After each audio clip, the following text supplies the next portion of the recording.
On ira jusqu'où on pourra et puis on s'arrêtera. Qui est urgentiste dans la salle? Qui est réanimateur? Qui est paramédical? Allez, un tiers, un tiers, un tiers. Bonjour.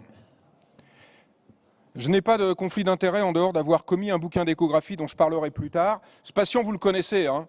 Il a 75 ans, il est dyspnéique, il est dans notre service d'urgence, dans notre service de médecine, dans notre service de réanimation.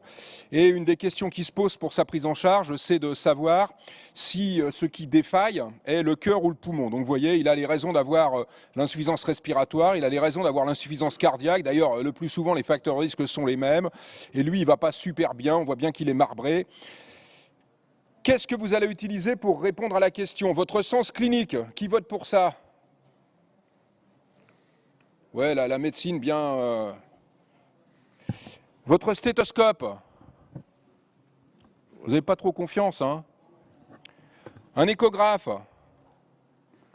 La biologie? Donc pour ceux qui sont devant, qui n'ont pas vu le classement, le sens clinique l'emporte. Et derrière, on trouve à peu près à égalité l'échographe et la biologie. Le stéthoscope, vous l'avez à peu près abandonné. Le problème du sens clinique et du stéthoscope dans la démarche diagnostique étiologique de l'insuffisance respiratoire aiguë, et en fait, si on fait simple, hein, de la dichotomie cœur-poumon, ben, c'est que ça ne marche pas. C'est que ça ne marche pas, et quand on regarde les recommandations de la Société européenne de cardio, elles nous disent que ce n'est pas spécifique et ça ne permet pas de discriminer ce qui est de l'insuffisance cardiaque des autres problèmes.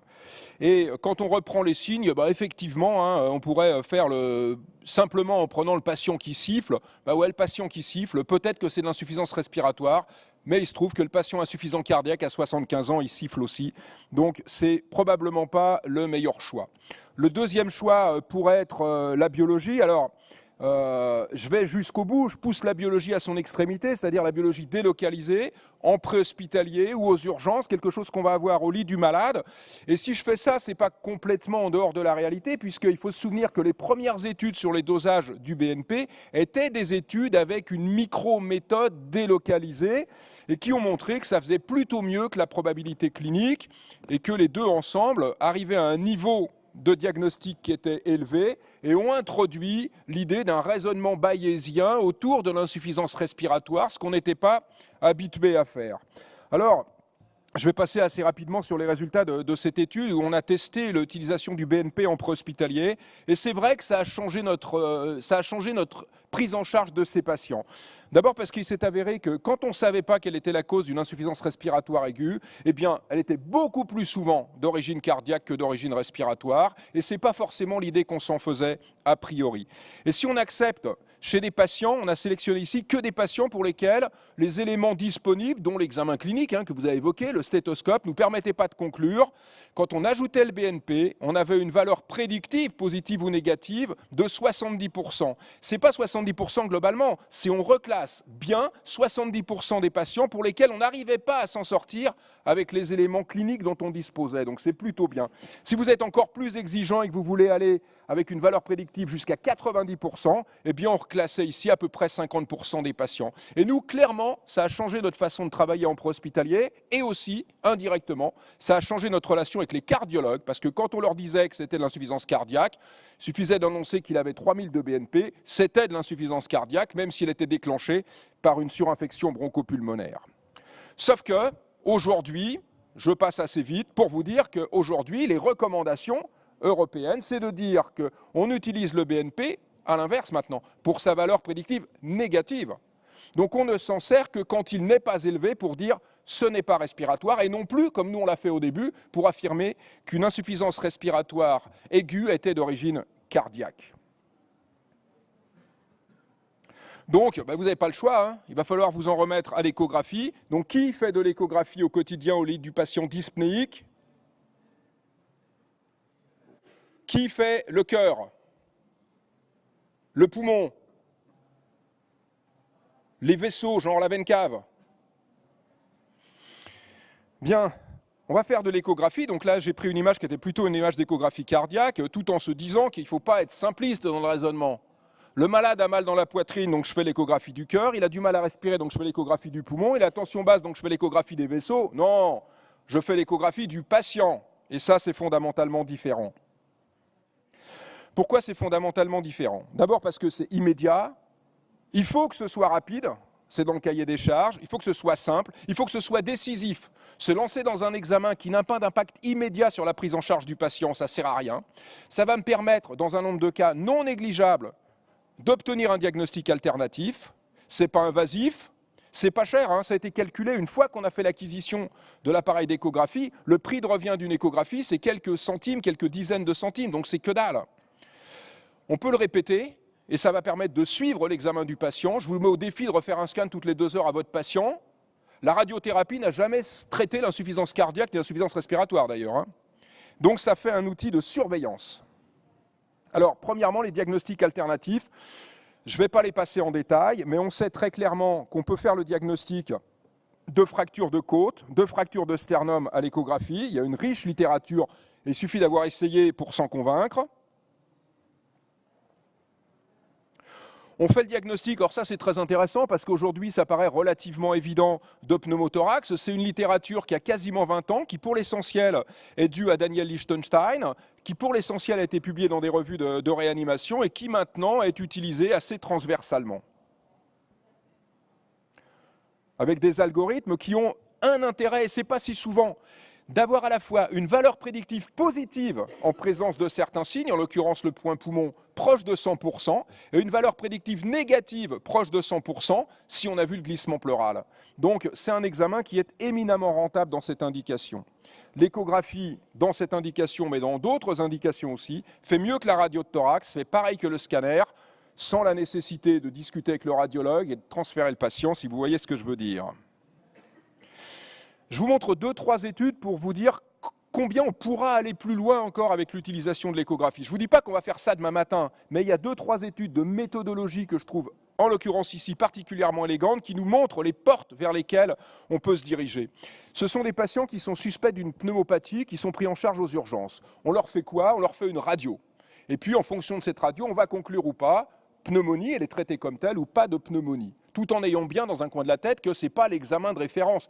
Mais à côté de ça, on ne peut pas faire un scan à tous les malades. Donc ce qu'ils font ici, c'est qu'ils complètent l'examen échographique par un examen tomodensitométrique quand il y a discordance entre la radio et l'écho. C'est clair la méthodo? Élégant. Et ils montrent quoi? Ils montrent que dans un cas, ils ont trouvé une image à la radio, pas d'image à l'écho, ils font un scan, le diagnostic pneumopathie est confirmé. Ce qui m'intéresse plus, c'est les 8 autres malades. Ces malades, ils n'ont rien à la radio, ils ont des images à l'écho, ils font un scan, ils ont une pneumopathie. Ce n'est pas une grosse cohorte quand même. Il y a 48 patients. Sur 48 patients, on a 8 diagnostics de pneumopathie faits à l'échographie alors qu'ils auraient été méconnus à la radiographie de thorax. On sait bien qu'il y a toujours un écart entre la clinique, la suspicion et l'apparition radiologique de la pneumopathie. L'échographie le rattrape. Autre utilisation de l'échographie, ici, dans la suspicion d'embolie pulmonaire, ils vont chercher ce qu'on a appris, hein, c'est-à-dire la pyramide d'infarctus pulmonaire à base pleurale. Et je vous montre juste le résultat ici. Quand il y a ça, 2 lésions à base pleurale, on confirme le diagnostic avec une valeur prédictive de 99%. Mais on cherche quoi ici? On cherche des infarctus pulmonaires dont la taille moyenne dans cette étude est de 25 mm. Je ne sais pas du tout ce qu'il faut en faire après sur le plan thérapeutique, mais ce que je voulais vous montrer, c'est que l'échographie est ici un outil extrêmement fin, extrêmement précis pour faire des diagnostics, y compris des diagnostics étiologiques. Et si on reste chez le patient insuffisant respiratoire dans la démarche diagnostique, eh bien, le dernier algorithme sur la suspicion d'embolie pulmonaire, il est clairement construit autour de l'échographie. On évoque l'hypothèse du patient pour lequel on ne peut pas faire de scan, soit parce que le scan n'est pas disponible, soit parce qu'on ne peut pas mobiliser le patient. L'examen clé à ce moment-là, c'est l'échographie. L'examen clé pour classer le patient comme potentiellement grave, en dehors des éléments cliniques et biologiques, c'est encore l'échographie. On a tout simplifié, on a enlevé tous les trucs compliqués. VD sur VG, supérieur à 1, point barre, ça suffit à classer le patient. On n'a pas tout ça. On sait faire l'échographie des membres veineuses des membres inférieurs. Vous confirmez le diagnostic d'embolie pulmonaire en trouvant la thrombose veineuse profonde. C'est le règne de l'échographie la prise en charge du patient suspect d'une embolie pulmonaire. Alors à côté des diagnostics alternatifs, on va pouvoir aller directement sur le diagnostic du syndrome interstitiel, les côtes, le cône d'ombre, la ligne pleurale, les lignes A. Vous savez pourquoi elle s'appelle ligne A? Le champ échographique, il est conique, et puis au milieu, il y a des lignes, donc ça fait un A. Donc c'est bien pour s'en souvenir et ne pas confondre avec les lignes B, qui elles sont verticales comme la ligne du B, et qui sont générées par les mouvements des deux plèvres. Eh bien, quand le patient a une surcharge hydrique thoracique, et ce qui nous intéresse, nous, c'est plutôt l'insuffisance cardiaque avec une surcharge diffuse, eh bien, on va avoir une augmentation de la densité et du nombre des lignes B qui signent le diagnostic d'insuffisance cardiaque. C'est ce qui est appelé dans la littérature le profil B. Vous voyez ici, ce patient, il a 1, 2, 3, 4, 5 lignes B dans un espace intercostal, et il y a trop de liquide. Alors on peut le décliner, évidemment quand c'est diffus, c'est plutôt en faveur de l'œdème pulmonaire, quand c'est localisé, en faveur d'un autre diagnostic, mais ça c'est relativement évident. Voilà ce qui se passe, on prend des cochons, on regarde la quantité de liquide présente dans le poumon, et plus il y a du liquide présent dans le poumon, plus il y a des lignes B. Je vous passe tout ça, et grosso modo on peut se dire qu'on a un profil où prédominent les lignes A, c'est du poumon sec, un profil où prédominent les lignes B, c'est du poumon mouillé, c'est de l'insuffisance cardiaque, avec encore une fois un avantage majeur, c'est que vous pouvez suivre l'évolution de ce patient au cours de la mise en route du traitement. Qui fait des lignes B chez le patient qui est dyspnéique? Qui va les faire demain? C'est super facile et super rentable, n'hésitez pas. À tel point que les cardiologues qui nous ont toujours dit que la dyspnée, l'insuffisance cardiaque, c'était l'échographie cardiaque, eh bien aujourd'hui se tournent vers l'échographie du poumon. Ça devient un outil pour le cardiologue. Alors évidemment, cet outil, comme la biologie, a une valeur prédictive positive ou négative qui sera bien meilleure si on l'associe à d'autres examens et qui devient absolument magnifique si on fait en plus du BNP, de la radio de thorax, du scanner et tout le tralala. Le problème, c'est une étude française publiée récemment de patients insuffisants respiratoires aigus pris en charge aux urgences. Vous voyez, le taux de patients pour lesquels on réalise un examen échographique du poumon est extrêmement faible, donc on a de la marge de progression. Des recommandations de la Société européenne de cardio, vous voyez, qui font la part belle à cet examen échographique et aux lignes B dans le diagnostic de l'insuffisance respiratoire. Alors, je vais passer assez vite sur l'évaluation de la fonction ventriculaire gauche, qui peut venir en complément, juste pour vous dire que ça, si on ne va pas vers une évaluation au pourcentage près de la FEVG, comme le font les cardiologues, mais qu'on sait se satisfaire de la réponse à la question, c'est normal, c'est altéré ou c'est complètement pourri, on s'en sort extrêmement bien avec finalement assez peu de chevauchement dans le classement des patients, ici par des réanimateurs, en comparaison avec des cardiologues, si on admet que le cardiologue est le gold standard dans cette indication. On peut aller plus loin, mais là c'est du niveau supérieur en échographie, je ne m'appesantirai pas. Le minimum aujourd'hui me semble être, pour tous les médecins qui prennent en charge des patients en urgence et aux urgences, d'être capable de donner une évaluation visuelle de la fonction ventriculaire gauche, normale, altérée, pourrie, et d'être capable de regarder s'il y a ou pas des lignes B. Et les deux ensemble, et c'est pour ça que je ne veux pas qu'on dissocie l'échographie cardiaque de l'échographie du poumon, sont précieux dans le diagnostic de l'insuffisance cardiaque. Et peut-être que vous aviez raison finalement d'abandonner le stéthoscope au profit des images échographiques dans cette indication d'insuffisance respiratoire aiguë. Alors j'étais en train de faire ces diapos et de me dire que mon stéthoscope, d'ailleurs j'en ai plus de stéthoscope en fait. J'en ai plus, bon j'en trouve un quand j'en ai besoin, mais globalement j'en ai plus dans ma poche. Et sort de mon bureau la chef de clinique, et qu'est-ce qu'elle a en bandoulière la chef de clinique? Eh bien elle n'a pas un stéthoscope en bandoulière, elle a la petite pochette dans laquelle on met notre échographe, on a des V-scans pour différentes raisons économiques en particulier, et je peux vous dire qu'elle le prend à 8 h l'échographe et que vous ne lui piquerez pas avant qu'elle finisse sa journée à 18 h. J'aime bien aussi ce titre. Il y avait une étude récente dans laquelle l'échographie n'avait pas gagné, Bah ouais, mais quand on regardait la méthodologie, c'était plein de biais. Et quelle que soit la situation dans laquelle on a confronté l'échographie à d'autres outils diagnostiques, l'échographie a toujours gagné. Et quand elle n'a pas gagné, interrogez-vous sur la méthodologie. En l'occurrence, il y avait des biais méthodologiques majeurs.